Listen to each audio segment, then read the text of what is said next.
Formula ఈ car race కేసులో కేటీఆర్ కు ఉచ్చు బిగుస్తోంది. ఈ కేసుకు సంబంధించి ఆయన వేసిన క్వాష్ పిటిషన్ విషయంలో కూడా హైకోర్టు షాక్ ఇచ్చింది. మాజీ మంత్రిని ఈ కేసులో విచారించేందుకు అవకాశం కల్పించింది. అంతేకాదు విచారణ కోసం ఎవరినైనా పిలవచ్చని తేల్చి చెప్పింది. అయితే కేటీఆర్ డిసెంబర్ 30 వరకు అరెస్టు చేయొద్దని కూడా చెప్పింది. దీంతో ఏసీబీ ఇప్పుడు దూకుడు పెంచనుంది.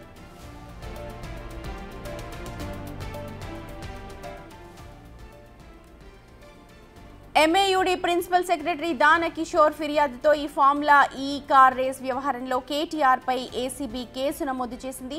పలు సెక్షన్లు నమోదు చేస్తూ గురువారం ఎఫ్ఐఆర్ రిజిస్టర్ చేసింది. 55 కోట్ల రూపాయలు అక్రమంగా విదేశాలకు తరలించారని కేటీఆర్ పై ప్రధాన ఆరోపణ. ఈ కార్ రేస్ నిర్వహించడానికి ఒప్పందం జరగకుండానే డబ్బులు చెల్లించారని ప్రభుత్వం ఆరోపిస్తోంది. మొదట ఒప్పందం 2022 అక్టోబర్ 15న జరిగింది. 2023 అక్టోబర్ 27న ఇది రద్దయింది. ఆ తర్వాత 2023 అక్టోబర్ 30న ఫైనల్ ఒప్పందం కుదిరింది.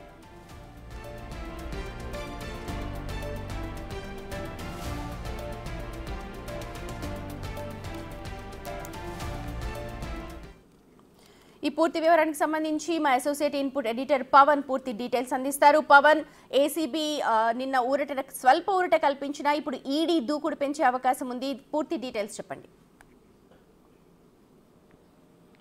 ఖచ్చితంగా ఇప్పటికే ఏసీబీ అధికారులు దీనిపైన ఎఫ్ఐఆర్ నమోదు చేశారు. అటు ఎఫ్ఐఆర్ను కొట్టివేయాలంటూ క్వాష్ పిటిషన్ను హైకోర్టులో కేటీఆర్ తరపు న్యాయవాదులు దాఖలు చేశారు. దానిపైన నిన్న సుదీర్ఘమైన వాదనలు జరిగాయి.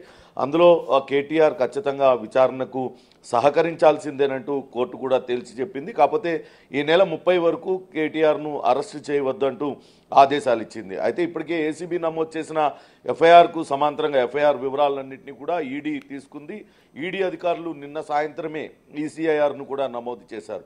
ఎక్కడో లండన్లో ఉన్న ఒక విదేశీ కంపెనీకి ఇక్కడి నుంచి 47 కోట్ల రూపాయలు నగదును అటు బ్రిటిష్ పౌండ్ రూపంలో పంపడం అనేది అది ఫెమా చట్టానికి ఉల్లంఘించినట్లు అవుతుంది. కాబట్టి prevention of money laundering act, FEMA చట్టాలను ఉల్లంఘించిన నేరం కింద ఈ ఈడీ అధికారులు అయితే రంగంలోకి దిగారు. ఈడీ అధికారులు కూడా అటు నోటీసులు జారీ చేయడానికి సిద్ధమవుతూ ఉన్నారు. ఇప్పటికే ఈ కేసులో ముగ్గురిని నిందితులుగా పేర్కొన్నారు. A1గా కేటీఆర్ని, A2గా సీనియర్ ఐఏఎస్ అధికారి అరవింద్ కుమార్తో పాటు బిఎల్ఎన్ రెడ్డి ముగ్గురిని కూడా నిందితులుగా పేర్కొన్నారు.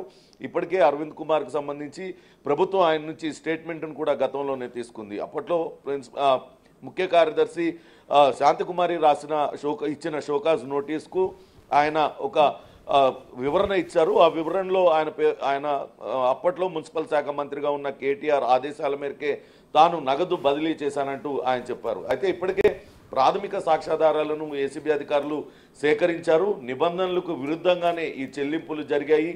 ఆ కంపెనీ ఆ తర్వాత అగ్రిమెంట్ను రద్దు చేసుకోవడం, దానిపైన ఎటువంటి చర్యలు తీసుకోకపోవడం, అంతేకాకుండా ఏదైతే విదేశీ కంపెనీకి అక్కడ విదేశీ కరెన్సీ రూపంలో చెల్లించడంతో 9 కోట్ల రూపాయలు మళ్ళా ప్రభుత్వం పైన భారం పడింది. ఇదంతా కూడా ప్రభుత్వ ఖజానాకు నష్టం చేకూర్చే విధంగా వీళ్ళు వ్యవహరించారు. కాబట్టి వాళ్ళపైన అయితే విచారణ జరపడానికి సిద్ధమవుతున్నారు. సోమవారం ఈ నిందితులకి సంబంధించి ముగ్గురు నిందితులకి నోటీసులు జారీ చేసి వాళ్ళని విచారించే అవకాశం ఉంది. ఈరోజు అసెంబ్లీ సమావేశాలు ఉన్నందున ఈరోజు కేటీఆర్ నోటీసులు ఇచ్చే అవకాశం లేదు. కానీ అరవింద్ కుమార్ కానీ బిఎల్ఎన్ రెడ్డికి వాళ్ళిద్దరికి కూడా నోటీసులు ఇచ్చి వాళ్ళ వివరణ తీసుకున్న తర్వాత ఈ కేసులో కేటీఆర్కు నోటీసులు ఇవ్వాలని ఏసీబీ అధికారులు భావిస్తున్నట్టుగా సమాచారం. ఏసీబీ అధికారులతో పాటు సమాంతరంగా ఈడీ కూడా ఈ కేసుని దర్యాప్తు చేస్తుంది. త్వరలోనే ఈడీ కూడా ఈ కేసులో నిందితులందరికీ కూడా నోటీసులు జారీ చేయడానికి సిద్ధం అవుతున్నట్టుగా తెలుస్తోంది. సుమతి, పవన్, ఏసీబీ అయితే నిన్న స్వల్ప ఊరట కల్పించింది. ఇప్పుడు ఈడీ ఎలాంటి చర్యలు చెప్పండి? అంటే ఇప్పుడు కేటీఆర్కు ఎలాగో నోటీసులు ఇచ్చే అవకాశం లేదు కాబట్టి మిగిలిన ఇద్దరి స్టేట్మెంట్స్ను రికార్డ్ చేసి ఎటువంటి చర్యలు చేపట్టే అవకాశం ఉంది?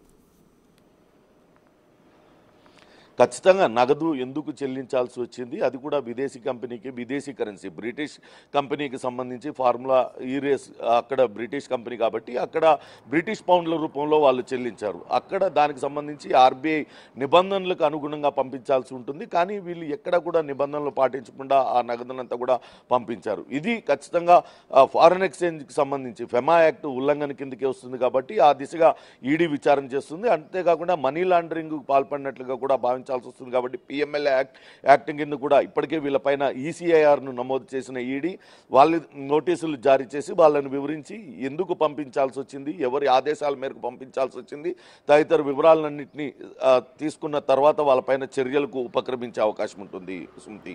Right Pavan, thank you so much. మొత్తానికి కేటీఆర్ పై మాత్రం ఉచ్చు బిగుస్తున్నట్టే తెలుస్తోంది. ఏసీబీ అధికారులు నిన్న స్వల్ప ఊరట కల్పించినా సరే ఈడీ ఇక్కడ దూకుడు పెంచే అవకాశం కనిపిస్తోంది. హైకోర్టులో క్వాష్ పిటిషన్ కు కేటీఆర్ ఏదైతే వేశారో దానికి పెద్ద షాక్ తగిలిందని చెప్పాలి. పూర్తిగా విచారణకు సహకరించాలని, విచారణను ఆపేయడానికి వీల్లేదు అని, కేసుని ఎత్తివేయడం కుదరదు అని కోర్టు ఖచ్చితంగా చెప్పింది. విచారణకు మాత్రం అనుమతిస్తూ ఏసీబీ 30వ తేదీ వరకు, అంటే డిసెంబర్ 30వ తేదీ వరకు కేటీఆర్ని అరెస్టు చేయొద్దు అని చెప్పి ఆదేశాలు అయితే జారీ చేసింది.